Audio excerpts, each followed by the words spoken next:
Hello guys and welcome back. This video will be more of a continuation from the previous lesson that we covered. You remember we talked about the gas equation. Actually that's what we're using to calculate the different kind of quantities. For example, your pressure, volume, number of moles, as well as your temperature. Now the equation has helped us do the equations that we've done previously, and so this will assume this part of the section as part of, say, the problems that we were unable to cover due to time, and I had to cut the video there because it was getting very long. Now we're going to continue with number 3, and again we're still using the same ideal gas equation. Pressure times volume is number of moles times the R, which is gas constant, and the temperature, which is your Kelvin temperature. Your pressure is in Pascal or kilopascal. Kilo basically is 10 to the power 3, so it's basically whatever number you multiply by 1,000, that would be kilopascal. If you divide by 1,000, that would be Pascal. Your volume will be in cubic meters, and then your number of mole will be in mole, and then your R, which is your gas constant, is 8,314 joules per Kelvin per mole, and then your temperature is in kelvins. Now Kelvin temperature is always a Celsius temperature plus 273 kelvins. 273 kelvins is more like a 0 degrees Celsius. So whatever temperature we're given, if it's given in Celsius temperature, we'll have to convert it from Celsius temperature to Kelvin temperature using this equation. Now what you do there is you simply take the Celsius temperature. For example, if you're given 25 degrees as I did on the previous questions that we're covering, and I showed an example, you would then have to take 25. Let's say they give you 25 degrees Celsius, and then you have to convert it to the Kelvin temperature. You would then have to take simply 25 and add it to 273. Why 273? Because 273 is equivalent to 0 degrees Celsius. So if you're given 25, it's more like adding 25 to 0. And your 0 in Kelvin temperature is 273, simple as that. All right, let's take a look at this problem. Number 3 says an average pair of human lungs contain about 3.5 liters of air after inhalation, or after you inhale, basically, and about 3.5 liters after exhalation, when you exhale. Now, so your lungs contain about 3.5 liters when you inhale, and about 3, an average actually, pair of human lungs. I don't know of yours particularly, but on average, that's actually what happens. So 3.5 liters of air after inhalation, and about 3.0 liters after exhalation. So assuming that the air in your lungs is at 37 degrees Celsius and 1 atmosphere, determine the number of moles of air in a typical breath. All right, a few things we've got to look at here. First thing is the volume of air that lungs contains. All right, so we are particularly concerned about how much volume will it contain. So it takes about 3.5 liters when you take it, and about 3.0 liters when you take out air. In that case, you can see there's a difference between 3.5 liters and 3.0 liters of about 0.5 liters. So I'm assuming that is going to be the volume of air in your lungs. That's how much your lungs simply contains, because the difference of 3.5 and 3.0, that will be 0.5. So the volume will be, let's take our 3.5 liters minus 3.0 liters. That's going to be 0.5 liters. So that's our volume. Now, remember we did say in the equation that our volume is given in cubic meters, and here we have volume in liters. Now, some conversions we dealt with on the previous lessons on this same kind of equations that we've covered. We said that 1 cubic decimeters or 1 cubic decimeter, we were actually, how can I put it? We're actually converting from cubic decimeters to, what do we call this, to cubic meters. And we say when we have cubic meters or when we have cubic decimeters, so let's say we had 25 cubic decimeter, and we had to move that number to, I think you've seen a problem where we did that. We had to move this to cubic meters. What we did was to divide this number by 1,000. This number by 1,000. So that's going to be 0.025 cubic meters. 0.025 cubic meters. So 25 cubic decimeters equals to 0.025 cubic meters. Why? Because one decimeter equals to the number deci is 10 to the power minus 1, or 1 over 10 actually. So it's 10 to the power negative 1 meter. So that's our conversion unit. So for example, in this case, we'll be looking for 0.5 liters. How many cubic meters are 0.5 liters? Now we need to know how many meters are 0.5 actually are 0.5 liters. So we're gonna have to move from liters to decimeter. Actually, what are liters and decimeters? 1 liter is equal to 1 cubic decimeter. 1 cubic decimeter. So it's easy for us to just move from this to that, because a liter is equivalent to 1 cubic decimeter. So it's about, here it's more like we have 0.5 cubic decimeter actually. So we can then move from 0.5 cubic decimeter to here using that conversion. Then we can then divide this number by 1,000, simple as that.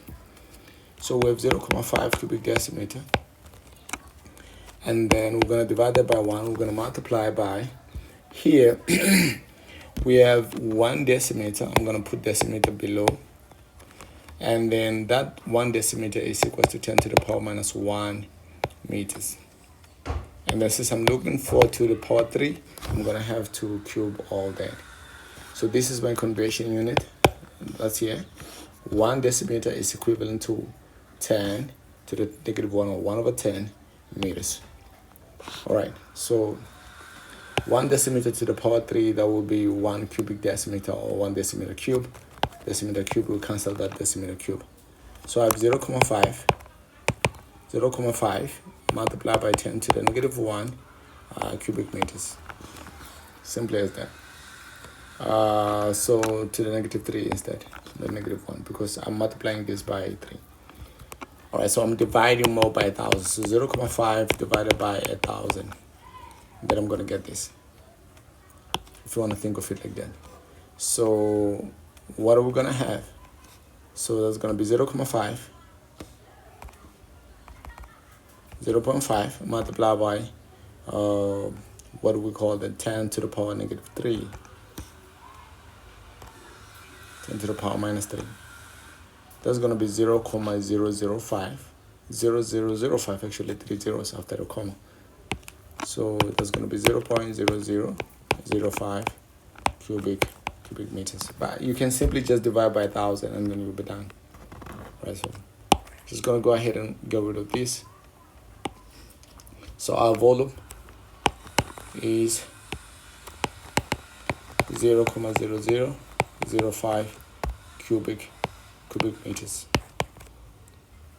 That's going to be the volume that will be contained in the lungs, because the 3.5 is inhaled and then the 3.0 is exhaled, leaving the 0.5 in terms of volume contained in the lungs.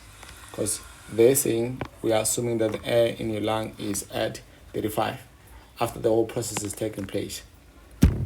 I said 37 degrees Celsius. All right, so the temperature here, we're looking for Kelvin temperature. Remember I said that you take the Celsius temperature, which is 37, and plus you're going to add 273 Kelvin temperature. So the 273 is the Kelvin temperature for 0 degrees Celsius temperature. And if I add these numbers together, so that's going to be 37 plus 273, that's going to be 310.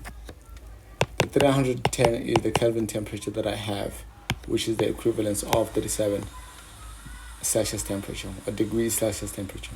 Now here's the pressure of an atmosphere, and actually that's what I'm left with. So the pressure is 1 atmosphere, and you will remember lastly we said 1 atmosphere equals 101,3 kilopascal, or simply 101,3 by 10, because 10 to the power 3 is what kilo is, and then we're going to put the base unit in Pascal. All right, so that's 1.0 atmosphere is 101.3. 1.0 and 1 is the same thing. All right, now they want us to calculate the number of moles of air in the typical breath. All right, so not specifically oxygen or carbon dioxide, but because there's a difference of inhalation and exhalation, so it's hard to figure out what type of gas are we dealing with here. But it could be oxygen or carbon dioxide. Remember, we inhale oxygen and exhale carbon dioxide. We'll say whether it's oxygen.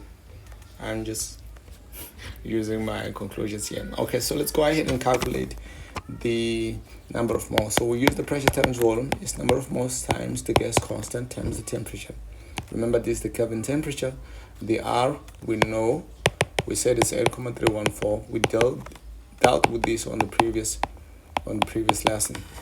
All right, so the pressure times volume is going to equals that. So what we need to do here, we need to isolate the number of mole. So we're going to divide by R and T, and R and T, R standing for the gas constant, the T for the temperature, and cancel that. The number of mole therefore will be the pressure. The pressure is 101.3 times 10 to the power 3 Pascal. However, the volume is 0.0005 cubic meters. And then the last thing which will remain, no, actually the denominator is going to be the R and the T. The R is obviously the constant 8,314 joules per Kelvin. Again, I did say on the previous lesson that you don't have to put the units. I'm just putting it for the sake of completeness. Right now, the temperature, again, we're going to go back, is 310 kelvins. 310 kelvins, and there we go. All right, so we're going to get the moles, and then that will be it. All right, so let's take out a calculator and put everything in there.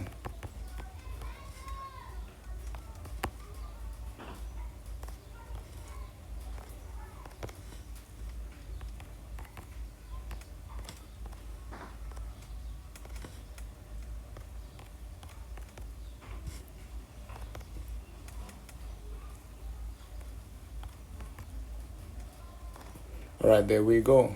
So we've punched everything, and the final solution is 0,019, 65, and so on and so forth. So remember, it's the number of moles that will be 0,002 rounded to 2 decimal. So we have 0.02 moles of air. Typically, what type of gas we're dealing with here is not really specified yet, but I assume the oxygen gas. All right, so we've determined the number of moles of air in typical breath. Let's go on to the next one.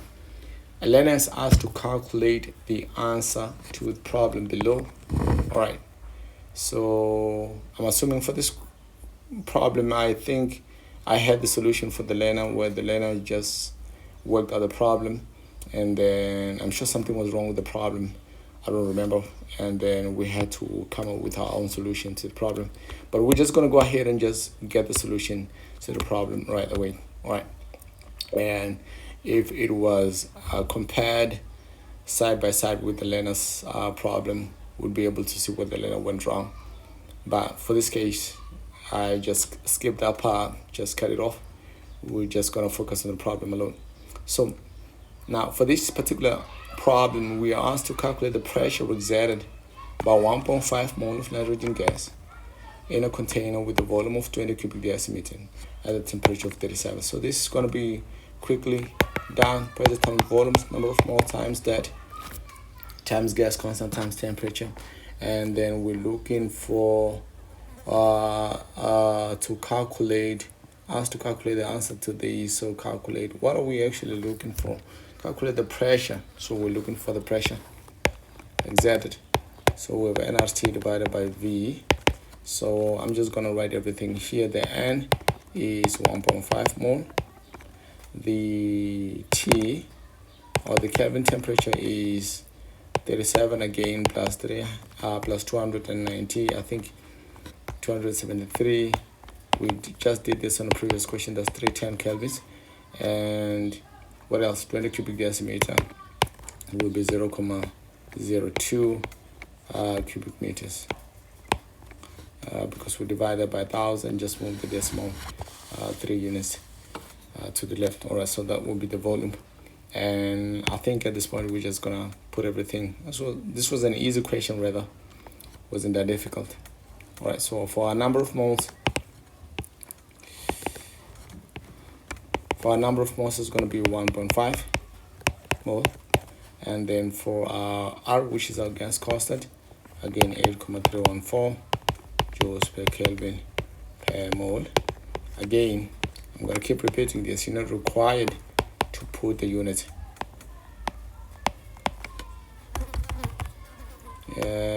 That is a place for the temperature, not for the volume. The volume goes under.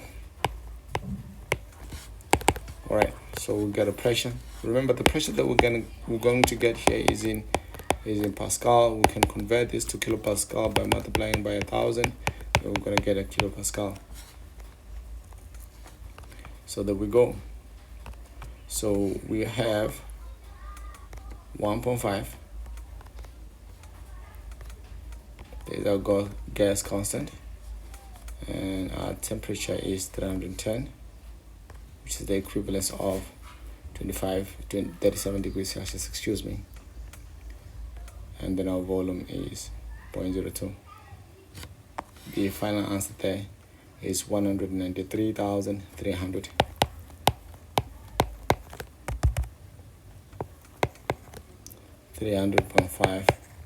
Pascal.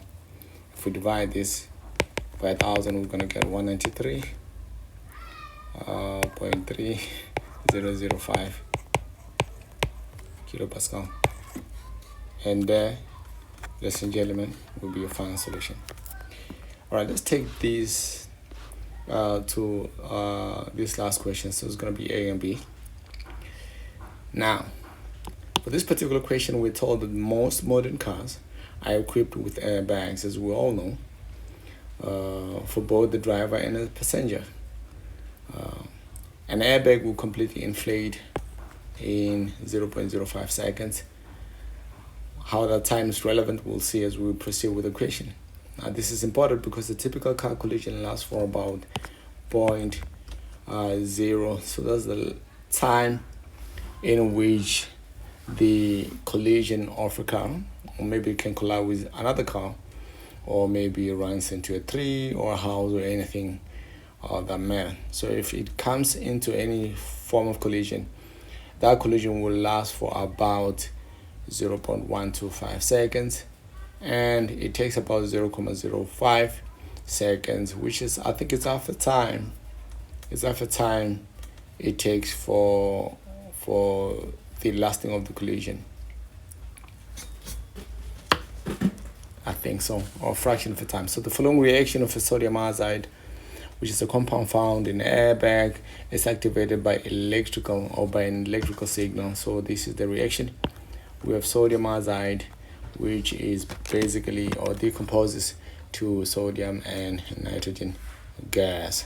All right, so they want us to calculate the mass of sodium, actually nitrogen gas, needed to inflate the sample to a volume of 65 cubic decimeters at 25 degrees Celsius and 99.3 kilopascal. Assume the gas temperature remain constant during the reaction. So actually, I don't see how the time here is going to be of use. So we're going to scratch that out. All right. It was just an extra information. So what we're supposed to do here, we are supposed to calculate the mass of nitrogen gas. All right, so we're gonna go ahead and do that. I'm gonna write the reaction here. We have 2 moles of sodium iodide, which decomposes into 2 moles of sodium, 2 moles of sodium plus 3 moles of nitrogen gas. All right. Not that this chemical reaction will be particularly helpful for this problem, I don't think so, but it's good for us to just represent it there. All right, just in case we might need it. All right, because you're never gonna know what is it that they want from us. Okay, so now we have to calculate the number of moles needed to inflate of nitrogen, actually needed to inflate the airbag, because the decomposition actually is the breaking of sodium and nitrogen from the sodium iodide as a compound, which is basically used in inflated airbags. So why does it do that? So that the nitrogen air can fill, or the nitrogen gas can fill the airbag or inflate the airbag, so that it protects the driver as well as the passenger from the collision, or maybe they might hit the dashboard, or maybe go through the windscreen or anything of that matter, or hit the driver steering wheel. All right, so calculate the mass of that needed to inflate the sample of airbag. The volume of the airbag is 65 cubic decimeter. 65 cubic decimeter. Again, when we divide that by 1,000, is 0.065 cubic meters. Just to get that out of hand. And then another thing is we're given the pressure of the airbag is 99.3 kilopascal, which is obviously 99.3 times 10 to the power 3 Pascal. And another thing again we're given is the temperature. Temperature in Kelvin is 25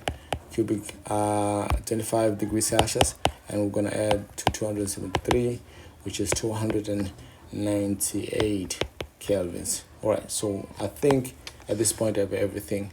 What they want me to do is to find the mass, all right, of this. Now, however, in the equation PV equals nRT, there is no mass here of a substance or a mass of a compound. What we do, however, have is the number of moles. So I'm thinking if we do calculate the number of moles, which is in question from our equation, we'll be able to use the equation number of moles is the mass of a substance divided by its molar mass. With this equation, we'll be able to find the mass, because we will obviously use the periodic table to find the molar mass of nitrogen diatomic molecule gas. All right, so let's find the number of moles, and we use the number of moles to find the mass of a substance. So again, the number of moles is equals to the pressure times volume divided by R over T. The pressure in volume, the pressure is 99.3 times 10 to the power 3. Multiply, I'm going to leave out units for this one. This is 8,314, and then multiply, actually, that's not what goes in there, is the volume, not the gas constant. The volume is 0.065 cubic meters. Like I said, I'm going to leave out the unit.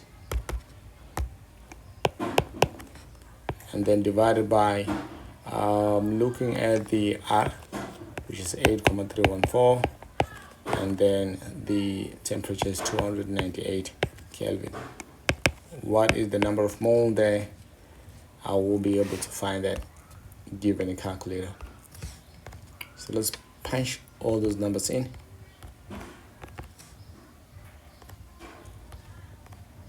It would be useful if you guys will go through the problems once more time by yourself and try to figure out what we were doing here.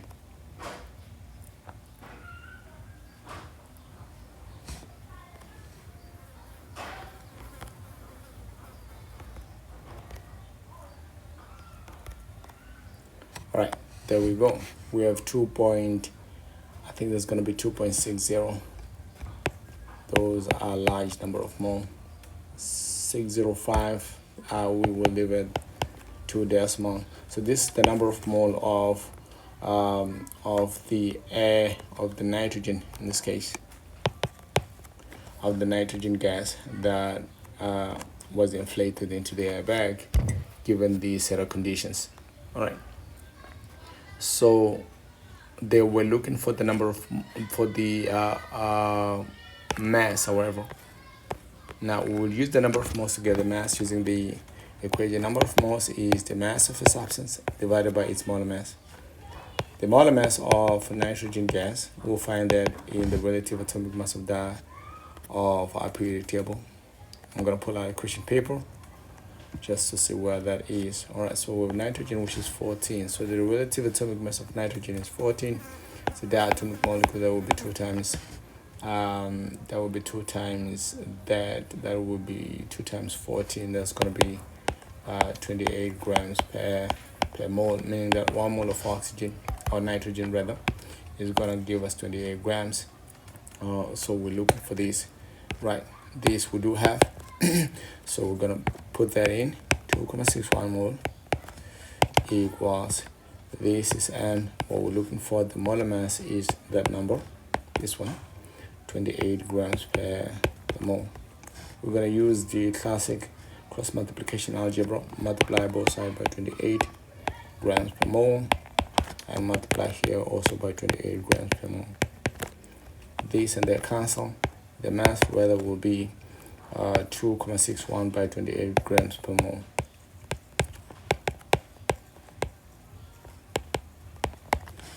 Mole per mole cancel, and then with 2.61, the base unit that will be left behind will be grams. 2.61 by, that's going to be 28, so that's going to be 73.08 grams of N2 gas. So that's your mass for the N2 gas. All right, I think that describes what we are what we're trying to do. It just sums it up. I think at this point we've been able actually to cover different types of questions as far as this is concerned. We've looked at example questions and other things to really kind of paint the picture of what is it that you will be dealing with for this particular topic. Actually, there are other parts of this topic that we haven't covered. We're basically here dealing with the gas equation.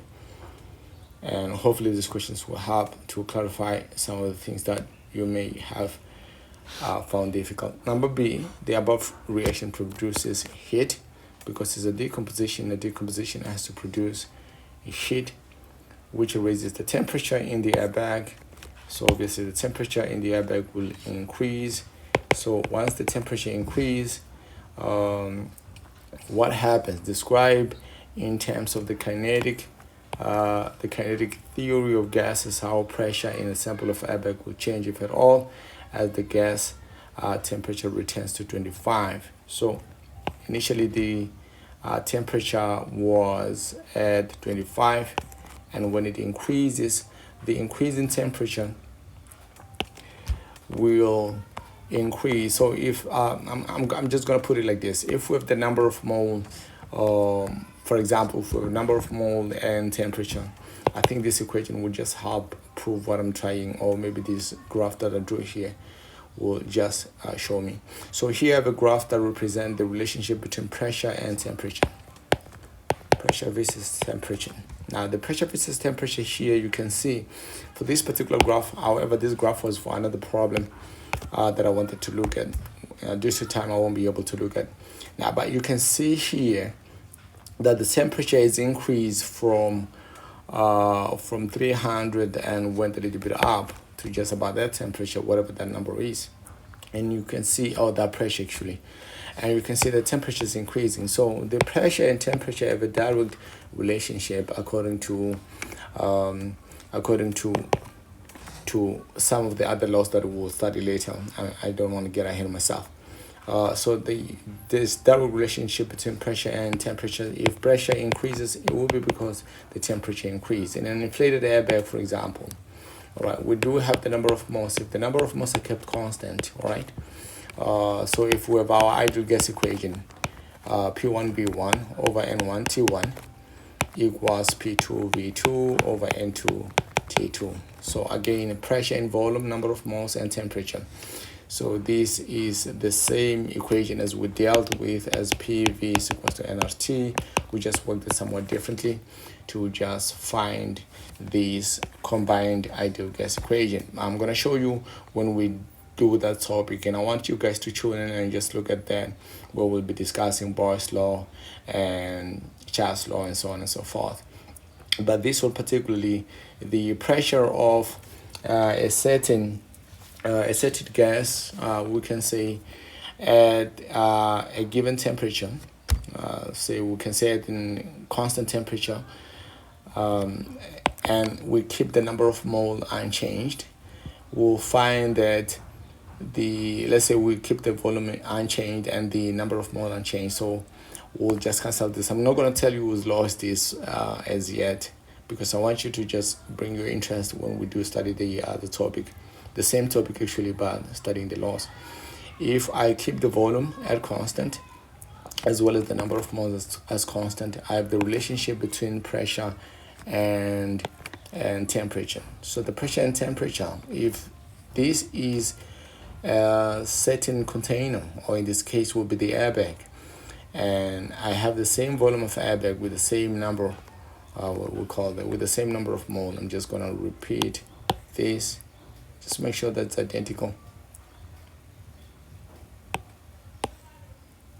So this container 1 and container B, container A and container B, have the same number of mole and the same number of volume. So the volume and the mole are kept at constant, they are the same. But here, if I increase the temperature, now when I increase the temperature, according to kinetic molecular theory,